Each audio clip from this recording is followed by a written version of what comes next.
नमस्कार, आप लाइव बिहार देख रहे हैं। मैं हूं राज मोहन तिवारी। आगामी 2024 के लोकसभा चुनाव से ठीक पहले जनता दल यूनाइटेड के राष्ट्रीय कार्यकारिणी की बैठक में आज ललन सिंह ने राष्ट्रीय अध्यक्ष के पद से इस्तीफा दे दिया। लेकिन इस पद को स्वीकार करते हुए मुख्यमंत्री नीतीश कुमार ने कहा कि वो चुनौती को स्वीकार करते हैं। अब चिराग पासवान ने नीतीश कुमार पर जमकर निशाना साधना शुरू कर दिया है। जिस तरीके से पहले ललन सिंह ने पद से इस्तीफा दिया था, उस पर चिराग पासवान ने क्या कुछ कहा वो हमने आपको दिखाया था। लेकिन अब जिस तरीके से ये खबर निकलकर सामने आई कि नीतीश कुमार ने जब राष्ट्रीय अध्यक्ष के पद को स्वीकारा तब उन्होंने चुनौती शब्द का इस्तेमाल किया।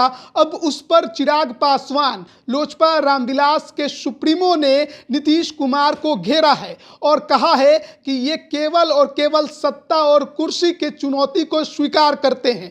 बिहारियों के हक की चुनौती कब स्वीकार करेंगे? साथ ही साथ उन्होंने नीतीश कुमार को एक और बड़ी चुनौती दे डाली है और वो है चुनाव लड़ने की चुनौती। उन्होंने कहा है कि नीतीश कुमार आखिरकार चुनावी मैदान में आकर लोकसभा या विधानसभा के चुनाव लड़ने की चुनौती को क्यों नहीं स्वीकार कर लेते। देखिए, चिराग पासवान ने जो सोशल मीडिया पेज पर अपना वो पोस्ट किया है वो हम आपको दिखा रहे हैं, जिसमें वो लिखते हैं कि आज नीतीश कुमार जी ने ललन बाबू से राष्ट्रीय अध्यक्ष का पद छीनकर स्वयं राष्ट्रीय अध्यक्ष बने हैं और बोले हैं कि मैं चुनौती स्वीकार करता हूं, और फिर आप कह रहे हैं कि मैं बनना नहीं चाहता। तो ये दोहरा चरित्र क्या दर्शाता है? मुख्यमंत्री जी, आप 2020 बिहार विधानसभा चुनाव के बाद जब आपकी पार्टी बिहार में तीसरे नंबर की पार्टी बनी थी, तब भी आप कहे थे कि मैं मुख्यमंत्री नहीं बनना चाहता, लेकिन आप अपने स्वार्थ के लिए मुख्यमंत्री बने। आज जब आपको चुनौती स्वीकार ही है तो फिर बिहारियों के बदहाली की चुनौती क्यों नहीं स्वीकार करते? क्यों नहीं बिहार को देश में अग्रणी राज्यों की श्रेणी में ले जाने की चुनौती को स्वीकार करते हैं? और जब आप इतनी चुनौती स्वीकार कर ही रहे हैं तो एक बार चुनाव लड़ने की चुनौती भी स्वीकार कीजिए। आइए एक बार मैदान में और लोकसभा या बिहार विधानसभा का चुनाव लड़कर सामने के रास्ते से संवैधानिक पद पर बैठिए, ना कि पिछले दरवाजे से। आपको सिर्फ कुर्सी और सत्ता की चुनौती से मतलब है। अब चुनाव नजदीक आ रहा है, आपका ये एजेंडा बिहारी बखूबी समझ चुके हैं मुख्यमंत्री जी। तो चिराग पासवान ने ये लंबा चौड़ा पोस्ट अपने सोशल मीडिया पेज पर किया है और क्या कुछ उन्होंने इसमें लिखा है वो हम आपको दिखा रहे थे। बिहार की सियासत में आज बहुत कुछ देखने को मिला।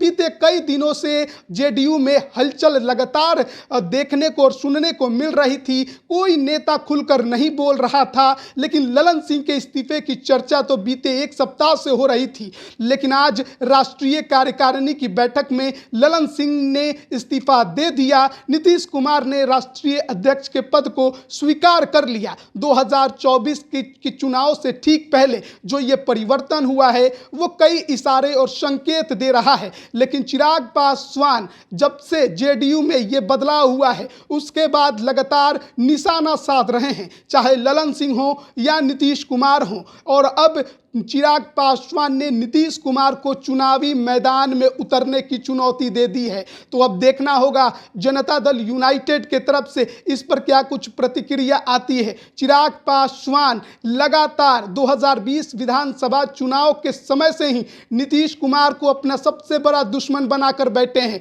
जब भी मौका आता है नीतीश कुमार पर निशाना साधने से पीछे नहीं हटते। और नालंदा में तो जिस तरीके से लगातार वो दौरा कर रहे हैं, जाहिर है चिराग पासवान की नजर नीतीश कुमार के गृह जिले पर है और उनके घर में उन्हें शिकस्त देने की वो तैयारी कर रहे हैं। लेकिन वो चाहते हैं कि खुद नीतीश कुमार चुनावी मैदान में उतरे। अब देखना होगा कि आज के जेडीयू में इस बड़े परिवर्तन के बाद बिहार की सियासत की जो सुगबुगाहट है वो किस ओर सबको लेकर जाती है। हालांकि जनता दल यूनाइटेड की तरफ से ये कह दिया गया है कि INDIA गठबंधन एकजुट है, नीतीश कुमार एनडीए के साथ नहीं जाएंगे। लेकिन क्या 24 के चुनाव में चुनावी मैदान में उतरेंगे, ये भी हर कोई पूछ रहा है। चर्चा फूलपुर सीट की जरूर हो रही है, लेकिन नीतीश कुमार अभी तक कुछ भी खुलकर नहीं बोल रहे हैं। बने रहिए लाइव बिहार के साथ। आप सभी का बहुत बहुत धन्यवाद। लाइव बिहार YouTube पर सब्सक्राइब और Facebook पर लाइक जरूर करें।